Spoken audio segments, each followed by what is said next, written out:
BA पाठ द्वितीय राजनीति विज्ञान एमडीएस यूनिवर्सिटी के विद्यार्थियों, आज जो हमारा विषय है वो है भारतीय संविधान की प्रस्तावना या उद्देशिका। प्रस्तावना या उद्देशिका, the preamble of Indian constitution.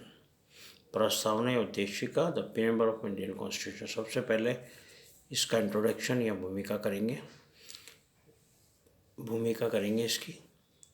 प्रत्येक संविधान के प्रारंभ में सामान्यतः एक प्रस्तावना होती है। जितने भी संविधान हैं उनके प्रारंभ में एक प्रस्तावना होती है।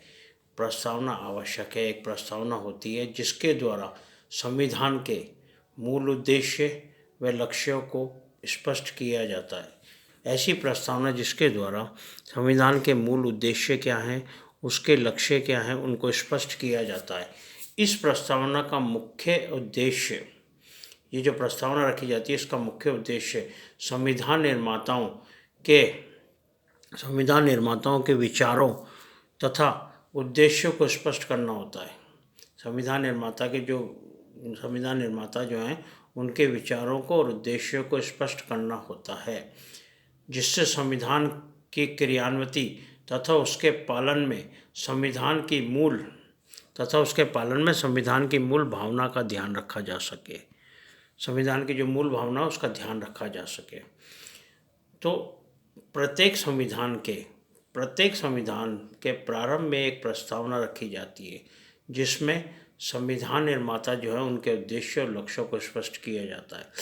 इस प्रस्तावना के द्वारा संविधान के मूल उद्देश्यों और लक्ष्यों को स्पष्ट किया जाता है।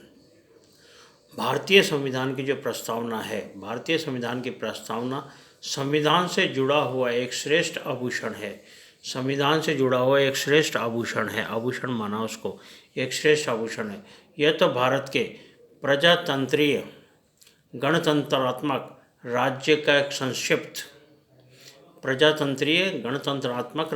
एक संक्षिप्त लेकिन सारपूर्ण घोषणा पत्र है।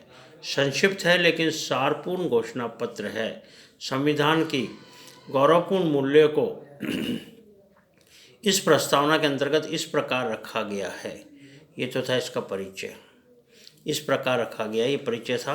परिचय में हमने बताया कि प्रत्येक संविधान के प्रारंभ में एक प्रस्तावना रखी जाती है। यह प्रस्तावना उस संविधान के लक्ष्य और उद्देश्यों को स्पष्ट करती है, और यही प्रस्तावना जो संविधान निर्माता हैं, जो संविधान को बनाएंगे, उनके भी उद्देश्यों और लक्ष्यों को स्पष्ट करती है।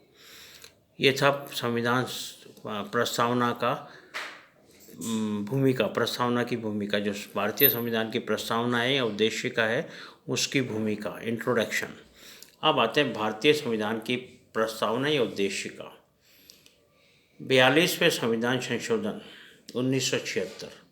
42वां संविधान संशोधन कब हुआ? 1976 में, 1976।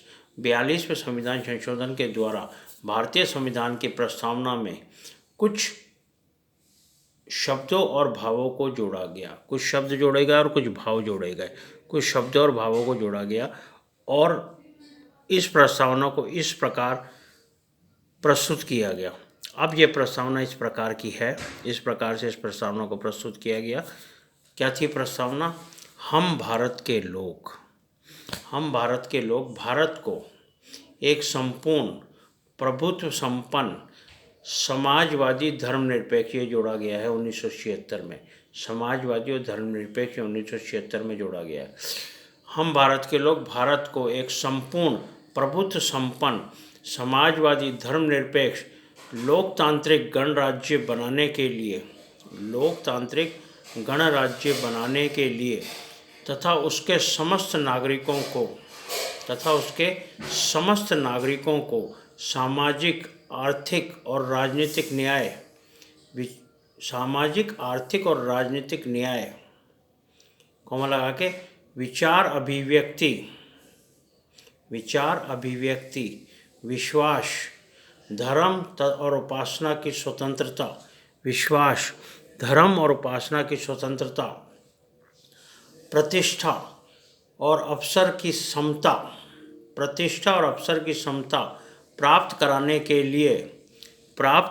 के लिए तथा उन सब में प्राप्त कराने के लिए तथा उन सब में व्यक्ति की गरिमा और राष्ट्र की एकता, व्यक्ति की गरिमा और राष्ट्र की एकता तथा अखंडता, अखंडता शब्द 1976 में जोड़ा गया, तथा अखंडता सुनिश्चित करने वाली बंधुता बढ़ाने के लिए दृढ़ संकल्प होकर, क्या, सुनिश्चित कराने वाली बंधुता बढ़ाने के लिए दृढ़ संकल्प होकर अपनी इस संविधान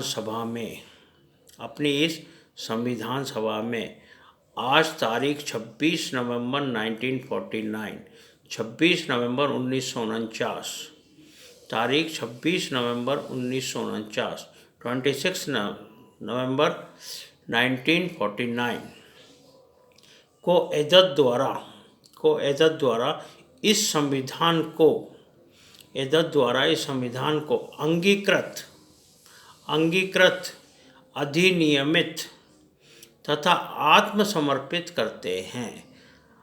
अंगीकृत, अधिनियमित तथा आत्मसमर्पित करते हैं। ये थी प्रस्तावना। इसमें कुछ शब्द जोड़े गए, प्रस्तावना एज इट इज है, लेकिन इसके अंदर कुछ शब्द जोड़े गए 42वें संविधान संशोधन द्वारा, जो 1976 में हुआ। कौन से शब्द थे? समाजवादी, धर्मनिरपेक्ष, अखंडता।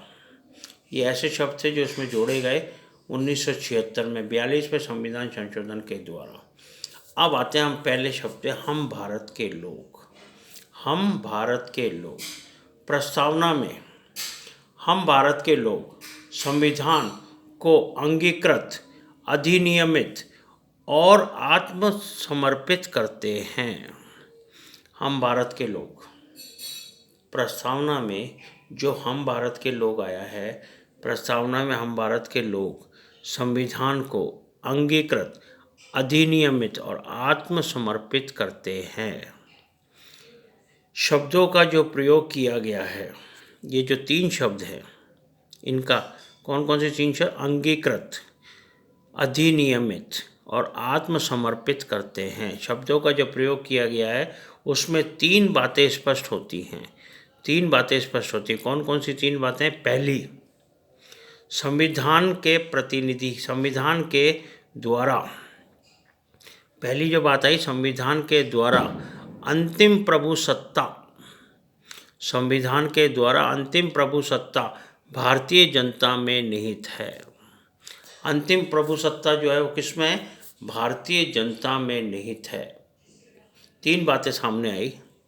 3 बातों में पहली बात है कि संविधान के द्वारा अंतिम प्रभुसत्ता भारतीय जनता में निहित है, भारतीय जनता में है। दूसरी, सेकंड, संविधान निर्माता भारतीय जनता के प्रतिनिधि हैं। संविधान निर्माता जो हैं वो भारतीय जनता के प्रतिनिधि हैं, भारतीय जनता का प्रतिनिधित्व करते हैं, भारतीय जनता के प्रतिनिधि हैं। और तीसरी बात जो आई, भारतीय संविधान भारतीय जनता की इच्छा का परिणाम है। भारतीय संविधान जो है वो भारतीय जनता की इच्छा का परिणाम है, और भारतीय जनता ने ही इसे राष्ट्र को समर्पित किया है, और भारतीय जनता ने ही संविधान को राष्ट्र को समर्पित किया है। ये 3 पॉइंट से जो इसमें आए, क्या थी किसमें? जो हमने 3 वर्ड लिए, अंगीकृत, अधिनियमित और आत्मसमर्पित। इसमें पहला पॉइंट क्या आया? पहला पॉइंट आया संविधान के द्वारा अंतिम प्रभुसत्ता भारतीय जनता में निहित है। अंतिम प्रभुसत्ता किसके अंतर्गत है? भारतीय जनता में निहित है। दूसरा क्या है? संविधान निर्माता जो हैं वो भारतीय जनता के प्रतिनिधि हैं। संविधान निर्माता जिन्होंने संविधान का निर्माण किया है वो भारतीय जनता के प्रतिनिधि हैं। और तीसरा क्या आया? भारतीय संविधान भारतीय जनता की इच्छा का परिणाम है। भारतीय संविधान जो है भारतीय जनता की इच्छा का परिणाम है, और भारतीय जनता ने इसे राष्ट्र को समर्पित किया है। इस संविधान को भारतीय जनता ने राष्ट्र को समर्पित किया है। ये था हम भारत के लोग। संविधान सभा सही रूप में भारतीय जनता का प्रतिनिधित्व थी, संविधान सभा जो थी सही रूप में भारतीय जनता का प्रतिनिधित्व करती थी, भारतीय जनता की प्रतिनिधि थी संविधान सभा। और प्रस्तावना में प्रस्तावना में शब्द व्यक्त किए गए हैं, हम भारत के लोग, न केवल भावनात्मक दृष्टि से अपितु यथार्थवादी भी सत्य है। केवल भावनात्मक दृष्टि से ही नहीं जोड़ेगा, बल्कि यथार्थवाद भी देखा जाए तो यह सत्य है। इन शब्दों के विषय में ये जो शब्द जोड़े गए, हम भारत के लोग, ये जो शब्द हैं हम भारत के लोग, इन शब्दों के विषय में डॉक्टर अंबेडकर ने संविधान सभा में कहा था। डॉक्टर अंबेडकर के द्वारा संविधान सभा में कहा गया था, इन्वर्टेड कॉमास में लेना, मैं समझता हूँ कि प्रस्तावना इस सदन के प्रत्येक सदस्य की इच्छा अनुसार यह प्रकट कर देती है, कि इस संविधान का आधार जनता है। इस संविधान का आधार क्या है? जनता है। और इसमें निहित अधिकार और प्रभुसत्ता सब जनता से प्राप्त हुई। और इसमें जो निहित अधिकार और प्रभुसत्ता सब जनता से प्राप्त हुई, इन्वर्टेड कॉमास बंद कर देना। इस प्रकार डॉक्टर अंबेडकर ने संविधान सभा में क्या कहा कि ये जो प्रस्तावना है ये इस सदन के प्रत्येक सदस्य के इच्छा अनुसार बनाई गई है, प्रत्येक सदस्य की इच्छा को प्रकट करती है। ये जो प्रस्तावना है प्रत्येक सदस्य की इच्छा को प्रकट करती है। और इस संविधान का आधार क्या है? जनता है।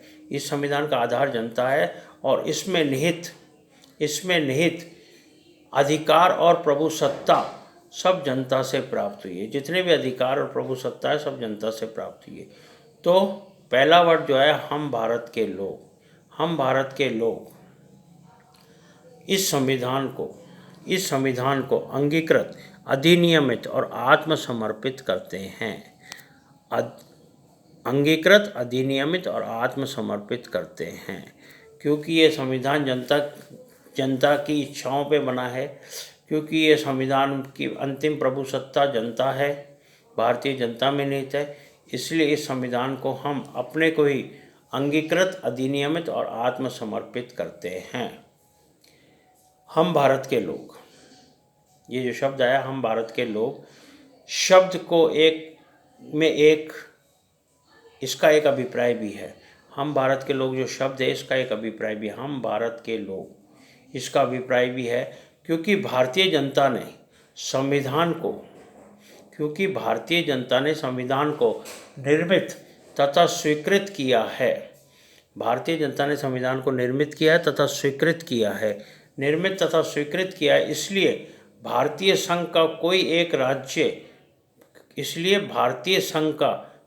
एक राज्य अथवा समूह ना तो संविधान को समाप्त कर सकता है, कोई भी एक राज्य अथवा राज्यों का समूह ना तो संविधान को समाप्त कर सकता है और ना ही इस संविधान द्वारा निर्मित संघ से संबंध विच्छेद कर सकता है, और ना ही इस संविधान द्वारा निर्मित संघ से संबंध विच्छेद कर सकता है। तो ये हम भारत के लोग मतलब जनता ने क्या किया? इसको जनता ने 3 बातें रखी, अंगीकृत, अधिनियमित और आत्मसमर्पित। जनता के द्वारा जो अंतिम प्रभुसत्ता है वो जनता में निहित है, अंतिम प्रभुसत्ता जनता के में है।